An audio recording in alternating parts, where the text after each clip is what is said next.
প্রথম দফা নির্বাচনের পর তৃণমূলের আগাম বিজয় মিছিল নাটক বলে কটাক্ষ দিলীপ ঘোষের। চৌঠা জুনের পর বোঝা যাবে কে কোথায় আছে। তৃণমূল যত হারছে তত গলার জোর বাড়ছে, বর্ধমান চা চক্রে মন্তব্য বিজেপি প্রার্থী দিলীপ ঘোষের।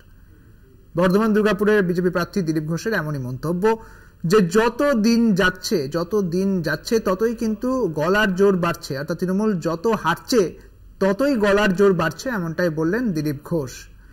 আপনারা জানেন যে প্রথম দফা নির্বাচন হয়ে গিয়েছে, 19 এপ্রিল প্রথম দফা নির্বাচন হয়েছে এবং তারপরে দিলীপ ঘোষের এই মন্তব্য।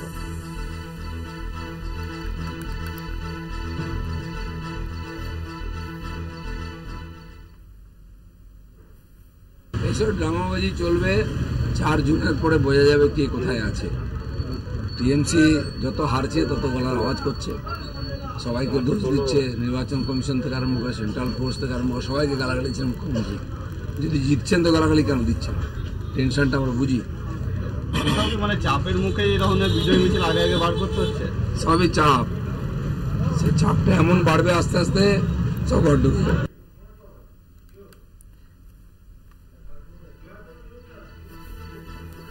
আর এই পরিপ্রেক্ষিতে জয়প্রকাশ মজুমদার তিনি ঠিক কি বলেছেন শোনাবো আপনাদের।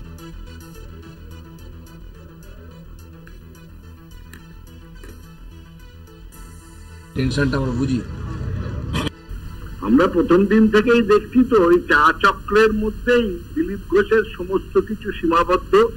চা খাওয়া এবং আজে বাজে বিবৃতি দেওয়া, এটাই হচ্ছে তার সমস্ত রাজনৈতিক পরিধিটা এর মধ্যেই সীমিত।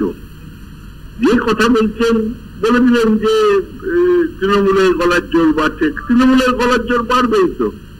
আমরা মোদীকে চ্যালেঞ্জ করছি, পশ্চিমবঙ্গে একটা আসন দিচ্ছি না, উনি নিজের সিট জিততে পারবেন না, ওনাকে ওনার পার্টি দূর করে দিয়েছে, নিজের জায়গা থেকে বিতাড়িত করেছে, সেই নিয়ে